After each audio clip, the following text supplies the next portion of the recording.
Hello friends, Ram Ram. मैं राजन पांडे आप सभी का बहुत स्वागत करता हूं आपके अपने YouTube channel the Rajan Pandey show में। मित्रों, अब आज हमारे अब लेट स्वर्गीय प्रधानमंत्री श्री मनमोहन सिंह जी पंचतत्व में विलीन हो गए हैं और आज थोड़ा उनके विषय में बात करना चाहता था। The reason for so is कि जो उनकी कैपेबिलिटीज़ थी, जो उनकी अपनी ऑनेस्टी थी, जो मतलब देखिए बहुत सारी उपमाएं हैं जो उनके साथ स्वतः जुड़ी थी। इन दिस रिगार्ड जब कभी मैं किसी पर्सनालिटी के साथ उनको कंपेयर करना चाहता हूँ तो अटल जी का नाम सामने आता है। और चूंकि एक there is a common factor between the two mass leaders, I will say. अब ठीक है, थोड़ा सा वाजपेयी साहब का एक अपना अलग वो था, वे इलेक्शन के थ्रू आते थे और हमारे डॉक्टर साहब मोस्टली, आई विल से कि मोस्टली क्या, शायद वे हमेशा राज्यसभा के जरिए ही आए। पहले असम से आए, फिर राजस्थान से आए। सो देन टू जैसे जब अटल जी के विषय में बात करते हैं तो आज तक मैंने कभी किसी भी शख्स के मुंह से, चाहे उनका वो ध्रुव विरोधी रहा हो या समर्थक रहा हो, अटल नहीं सुना। हमेशा अटल जी या वाजपेयी साहब। तो सेम वे डॉक्टर साहब को लेकर भी अब आप इट्स स्पॉन्टेनियस कि अगर आप मनमोहन सिंह साहब को याद कर रहे हैं तो डॉक्टर मनमोहन सिंह आप उनको ऐसे ही याद करेंगे। And definitely I will say कि वो he was such A personality that शायद है कि अगर वे अपने फुल फ्लेवर, मैं ऐसा नहीं कहता उनको ओवर शेडोड, या he was over shadowed by A prominent family, जो कि आप ऐसा भी कह सकते हैं कि अपने आप को इस देश का पहला परिवार मानते हैं। तो खैर ठीक है, देन टू यू नो थोड़ा सा उनके विषय में ही बात करते हैं। डॉक्टर साहब Manmohan Singh ji, you know he was born in Pakistan. आप सबको पता ही होगा, गाह या गह करके जगह है, 1932 26 सितंबर में जन्म हुआ उनका। एंड देखिए उनकी जो आप ऐसा कह लीजिए कि पारिवारिक पृष्ठभूमि बहुत ज़्यादा, मैं उससे उनको डिटेल में यहाँ पे बात नहीं करेंगे। आप सब जानते हैं उनकी मिसेस हैं, 3 बेटियां हैं। एंड यस, उनका अपना एक बहुत बड़ा जो भी एक एजुकेशन का अपना एक था हिस्सा रहा है। उन्होंने ब्रिटेन से पढ़ाई भी की थी। एंड फिर बाद में वे, अब ये सारी सब चीज़ें आप लोगों को पब्लिक डोमेन में तो बड़ी इजीली अवेलेबल है, and you all know it कि वे आरबीआई गवर्नर भी थे और बहुत सी की पोजीशंस पे उन्होंने काम भी किया। राज्यसभा मेंबर भी थे और second highest civilian award Padma Vibhushan 87 या 88 में उन्हें ही वॉज कन्फर्ड। तो उनके विषय में मतलब आज तो ऐसा लग रहा है कि जितना भी आप बोलें शायद कम ही होगा। और सबसे बड़ी बात जो मुझे आज which prompted me to make a video on doctor Singh, ये थे कि मैंने पढ़ा कि मल्लिकार्जुन खड़गे जी ने प्राइम मिनिस्टर मोदी जी से एक अपील की कि दिल्ली में डॉक्टर साहब का एक स्मारक बनना चाहिए। तो मुझे अच्छा लगा, इसमें कोई बुराई नहीं है और सबकी इच्छा है। स्वयं मेरी पर्सन भी, मैं भी चाहूँगा कि डेफिनेटली डॉक्टर साहब का एक स्मारक वहाँ पर बनना चाहिए। और सबसे बड़ी बात जो है यही कांग्रेस पार्टी है कि जब उनके जो पॉलिटिकल गुरु, देखिए मैं एक पिक्चर को याद कर रहा हूँ, मूवी को याद कर रहा हूँ, द एक्सीडेंटल प्राइम मिनिस्टर, जो उनके ही शायद निजी सचिव थे या उनके साथ काम करते थे, संजय बरुआ जी। तो उनकी बुक पर बेस्ड थी वो। एंड उसमें उसके कुछ सीन्स याद आते हैं कि जब शायद उसी मूवी में मैंने उनके डॉक्टर साहब के मुंह से ही सुना था कि वे नरसिम्हा राव जी को अपना पॉलिटिकल गुरु मानते थे। एंड द टाइम जिस समय नरसिम्हा राव जी दिवंगत हुए तो उनको दिल्ली में कोई भी ऐसा स्मारक स्थल बनाने की, या इवन कि he was not even permitted to be cremated there in Delhi. और मतलब उनकी आप मूवी देखेंगे, मैं तो आज मैं ज़रूर कहूँगा कि इस मूवी को सभी को देखना चाहिए। डेफ़िनेटली उनके प्रति जो सम्मान है लोगों का और बढ़ेगा ही। तो उन्होंने एक डायलॉग याद आता है कि how can the party can do with his own prime minister who has served for such a long time. तो आज देखिए उसी पार्टी को मे भी कि शायद है कि खड़गे साहब उसी गलती को अपने शायद है कि रेक्टिफाई करना चाह रहे हों इस उससे, और बनता है तो ये सभी भारतवासियों के लिए खुशी की बात होगी, हर्ष की बात होगी कि डॉक्टर साहब की याद में एक ऐसा स्मारक स्थल अवश्य बनाया जाए। अब साहब जैसे अगर हम उनकी बाकी और सब चीज़ों को देखें तो देखा जाए ना तो साहब कुछ एक चीज़ें फिर भी याद आ ही जाती हैं। जैसे कि कभी जब मैं बात कर रहा हूँ आप सबसे तो ये लग रहा है कि वे शायद है कि अपने कैलिबर से और ज़्यादा कुछ कर सकते थे देश के लिए। और देखिए जब 91 में जो फाइनेंशियल क्राइसिस थी भारत में, जिस प्रकार से उन्होंने उससे निकाला था, एक ग्लोबलाइजेशन की ओर देश को पुश किया था, और उन्हीं के उससे मैं ऐसा मानता हूँ, मैं भी कि मैं गलत हो सकता हूँ, कि जो फॉरेन इन्वेस्टमेंट्स हैं जिसको FDI भी कहते हैं, तो उनका भी आगमन हुआ था और इससे देश की अर्थव्यवस्था में बहुत कुछ आई विल से कि चेंज आए थे, and that made him global leader in terms of as a economist. पहले भी वे RBI गवर्नर का पद संभाल चुके थे। तो उनके लिए देखिए चीज़ें तो इतनी आसान नहीं रही होंगी कि अपने, अब जैसे नरसिम्हा राव जी जो उनके पॉलिटिकल गुरु थे, वे उनको लेकर आए, पॉलिटिक्स में लेकर आए। और जो डॉक्टर साहब की पर्सनालिटी थी, मनमोहन सिंह साहब की पर्सनालिटी थी, बहुत ही सोफिस्टिकेटेड, बहुत ही मतलब जेंटल वॉइस उनकी, आप सबको याद ही होगी। उस माहौल में अपनी बातों को मनवाना और फिर उसको इम्प्लीमेंट करवाना, फिर वह रिज़ल्ट भी लाकर दिखा देना, बहुत बड़ी बात है। मेरे लिए तो बहुत बड़ी एक अचीवमेंट जैसी बात है। अब दूसरी एक और बात की जाए साहब, तो जिसे मैं अभी थोड़ी देर पहले कहा कि वो शायद कुछ और बेहतर भी कर सकते थे, तो many times I felt that वो बहुत उन्होंने कंप्रोमाइज़ भी किए अपने उस टेन्योर में। 2004 से 2014 तक जब वाजपेयी साहब के जाने के बाद उन्होंने, और सबसे बड़ी बात है जैसे उनके विरोधी कहते भी थे कि he was selected prime minister rather than A elected prime minister. ठीक है, अब कुछ पॉलिटिकल मजबूरी रही होगी सोनिया गांधी जी की और उनकी पार्टी की कि वे प्राइम मिनिस्टर नहीं हो पाई, तो उनके लिए जो सबसे बेस्ट सब्स्टिट्यूट उनको समझ में आया था तो डॉक्टर साहब ही थे, मनमोहन सिंह साहब। तो उनके साय में पूरे वो 10 साल जो उनके एक डिकेड उन्होंने निकाला था, उसमें डिसीज़न लेना मतलब अपने आप में तो मैं ऐसा मानता हूँ कि बहुत बड़ी बात थी। और देखिए एक छवि भी है आम मार्केट में, आम समाज में, कि वे कभी भी, एक तो उनके ऊपर भी एक पार्लियामेंट्री कमेटी बना दी गई थी जो पीएमओस के डिसीजन लेने में उनसे कहीं ज़्यादा सक्षम थी।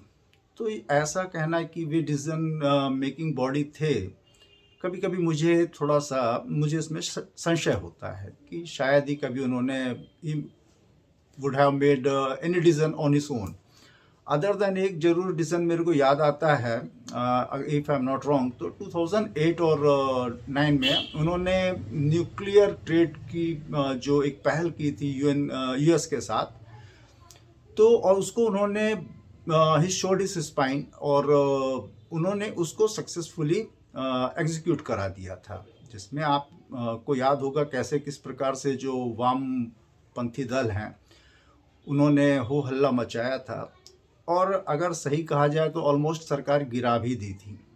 वो तो उनकी अपनी काबिलियत थी डॉक्टर सिंह की कि उन्होंने कैसे भी करके अपना वो टेन्योर पूरा किया। अब कैसे किया और क्या क्या किया, वो अगर आप सबको वो सीन याद होगा, मुझे आज तक याद है कि वो एक न्यूज़ में चला करता था, Singh is king the time ही जब वो अपना अविश्वास प्रस्ताव को गिराकर वापस से उन्होंने अपना विश्वास अर्जित किया था, तो that was really something which made him Singh is king, Singh is king, Singh is king, and he will be a king. उसमें कोई उसमें दो राय वाली बात नहीं है। अब साहब थोड़ा सा एक और जो मैं भी थोड़ा सा बोलता हूँ कि वो थोड़ा सा कमज़ोर दिखाई देते थे, तो सबसे ज़्यादा एक घटना याद आती है जब राहुल गांधी ने, जो कि उनके मतलब समकक्ष तो मैं कभी कहीं उनके मानता भी नहीं हूँ कि किसी भी प्रकार से सिंह साहब के भी कहीं से भी किसी भी प्रकार से समकक्ष रहे होंगे। उन्होंने पार्लियामेंट में पास हुआ एक अध्यादेश है ना, जिसको उन्होंने एक भरी प्रेस वार्ता में फाड़ दिया था। And at that time I know, मुझे अच्छे से याद है कि डॉक्टर साहब भारत में तो नहीं थे, अब कहाँ थे वे एग्जैक्टली मैं नहीं रिकॉल कर पा रहा हूँ। तो कुछ प्रेस वालों ने पूछा भी था कि इन सच सॉर्ट ऑफ सर्कमस्टेंसेस क्या आप कंटिन्यू करना चाहेंगे, या एक बहुत बड़ी बात है कि प्राइम मिनिस्टर जिस अध्यादेश को जिसका उसका सिग्नेचर हुआ हो, पार्लियामेंट में पास हुआ हो, तो उसको अगर कोई इस प्रकार से, अब उस समय राहुल गांधी को अगर वैसे आप देखें, ठीक है वे सर्वे सर्वा हैं कांग्रेस पार्टी के, सब कुछ है, एक अलग बात है, but he was just an ordinary MP. तो वो भरी सभा में फाड़ देते हैं और उसके बाद वे मतलब फिर वो अध्यादेश तो चला ही गया, मतलब फिर कहाँ गया कैसे गया सबको पता है। तो उसके बारे में बहुत ज़्यादा सोचना। फिर कुछ वीडियोस भी आते हैं जो दिखाते हैं कि एक्चुअली देखिए साहब क्या था कि सोनिया गांधी को सुपरसीड कर पाना, सोनिया जी को ख़ासतौर पे जब वे अपने टेन्योर में थी कांग्रेस, शायद ही मतलब मेरे लिए तो असंभव जैसा था। आज अगर देखिए डॉक्टर साहब के मेमोरियल के लिए अगर बात चल रही है, तो उसका एक सबसे बड़ा कारण ये है कि ही नेवर अपोज्ड गांधीयंस। उन्होंने गांधी फैमिली के जो एक कहना चाहिए कि ऑरा है, कभी उसको उन्होंने चैलेंज नहीं किया था। On the contrary PV Narasimha Rao ji वे जरूर थोड़ा सा ऐसे थे कि कभी कभी कुछ डिस्प्यूट्स की, कुछ डिफरेंसेस की बातें पब्लिक डोमेन में आती थी गांधीयंस के साथ।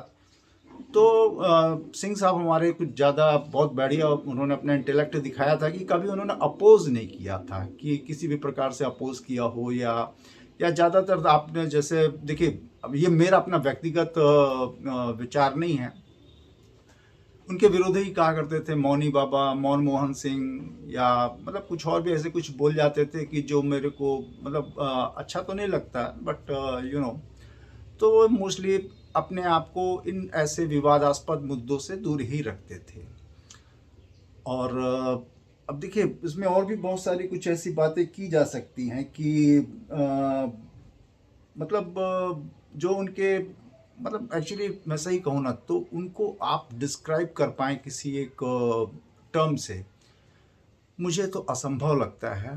एंड रेस्ट आप लोग से, हाँ आज ज़रूर कहूँगा कि वह जो बुक है संजय बारू जी की, या वो जो, मैं यहाँ पे प्रमोट करने नहीं बैठा हूँ, बस सिंह साहब को याद कर रहा था क्योंकि 11:30 बजे के करीब उनका क्रिमेशन सेरेमनी थी, तो स्वतः याद आ रहे थे कि भाई you know he was fourth longest serving prime minister of this sovereign country. तो वो भी अपने आप में एक बड़ी बात थी, पहले सिख प्रधानमंत्री हुए। एंड अगर मैं सही से याद कर पाता हूँ तो सिर्फ जवाहरलाल नेहरू जी, इंदिरा गांधी जी, राजीव गांधी जी, एंड फिर उसके बाद हमारे सिंह साहब ही। अब आज जब वे हमारे बीच में नहीं हैं, तो देखिए इस वैक्यूम को भर पाना, इस वॉइड को भर पाना, as an economist I will say कि शायद है कि देश के लिए थोड़ा सा मुश्किल अवश्य रहेगा। फिर उनके अपने जो व्यक्तिगत रिलेशन थे, जो भी अपोनेंट्स थे, उन्होंने कभी भी किसी के साथ कटुता नहीं पाली।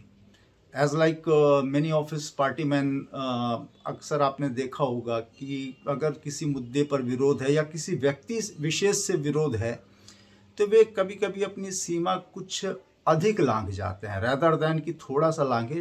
अब मैं नाम बहुत सारे गिना सकता हूँ कि फिर अधीर रंजन चौधरी जी का वो बयान जो राष्ट्रपति हमारी महामहिम मुर्मू जी के लिए, या लाइक वाइज और भी बहुत सारे, अब नाम लेना अच्छा नहीं लगता है, इस वजह से मैं अमूमन अवॉइड करता हूँ कि नाम ना लिया जाए, तो उन्होंने कभी भी मतलब मर्यादा अपनी कभी नहीं लांघी। फिर वे चाहे प्रधानमंत्री तो काल, अब देखिए उनके बाद तो उनको सक्सीड किया मोदी जी ने, और ऐसा नहीं है कि मोदी जी ने कभी ऐसी कोई पॉलिसी लेकर नहीं आए होंगे जो कि सिंह साहब को पसंद आ गई होगी या नापसंद रही होगी, बट उन्होंने ही केप्ट हिज साइलेंस। चलिए उनकी एज के भी हम मान सकते हैं कि एज एक ऐसी फैक्टर थी उनकी, फिर उनकी बढ़ती बीमारी, तो but then to he maintain the decorum. और एज ए ट्रिब्यूट इस छोटे से आम आदमी की ओर से, हम आम तबके की ओर से, सिंह साहब को अवश्य आप हमेशा हमारे दिल में रहेंगे। और सदैव एज ए, आपने जैसा कहा था कि history will be more kinder to you, history will be kind to you, आप हमेशा रहेंगे इररेस्पेक्टिव कि आपके जो पावर, जो एलाइज थे या पार्टी मैन थे, वे क्या करते थे। ख़ास तौर पे वो जो आपका सेकंड टेन्योर था, उसके बाद से जिस प्रकार से चीज़ें करप्शन को खास लेकर अगर बात की जाए, तो जिस प्रकार से करप्शन को लेकर एक जनमानस में आक्रोश बढ़ता रहा, सिंह साहब कहीं ना कहीं थोड़ा सा शायद है कि फेल हो गए थे उसे कंटेन करने में। और रीज़न भी था कि अब एक्चुअली देखिए ही वॉज नॉट, मैं बार बार क्या मतलब फिर से रिपीट कर रहा हूँ कि शायद डिसीजन मेकिंग अगर पावर कुछ उनके पास और बेहतर होती, तो शायद है कि मोदी साहब का ये जो अभ्युदय है 2014 में, ये शायद है कि कुछ समय के लिए और आगे बढ़ सकता था। आप ये भी याद करें कि he was so fed up of all this nonsense, जो खास तौर पे मैं करप्शन को लेकर बात कर रहा हूँ, कि he even went to the extent कि वे अपना रेजिग्नेशन देना चाहते थे। And as it is documented in Sanjay Baru's book कि सोनिया गांधी जी ने उस समय पर राहुल जी को क्योंकि माहौल इस प्रकार का था, तो उन्होंने कैपेबल नहीं समझा था कि शायद है कि राहुल उस माहौल को शायद है कि कांग्रेस के फेवर में कर सके। तो स्वाभाविक है टू सेफगार्ड हिम, उन्होंने इस चीज़ के लिए अवश्य मना कर दिया था। देन टू आपको मानना तो पड़ेगा कि ही ओबेड, थोड़ा सा बोलने में और लगता है बट फिर भी, his masters and continued as PM. And फिर तो जो होना था, देखिए साहब, नथिंग इज इमॉर्टल हियर, फिर चाहे लाइफ हो, फिर सर्कमस्टेंसेस हो, या फिर आपका टेन्योर हो, it has to fade away sooner or later. Hope आप सबको संवाद अच्छा लगा होगा। अच्छा लगा हो तो साहब लाइक अवश्य करें, शेयर अवश्य करें, चैनल पर नए हो तो सब्सक्राइब अवश्य करें। और एक बार पुनः सिंह साहब को, हमारे आदरणीय डॉक्टर मनमोहन सिंह साहब को भावभीनी श्रद्धांजलि, प्रणाम। जय जय सीताराम।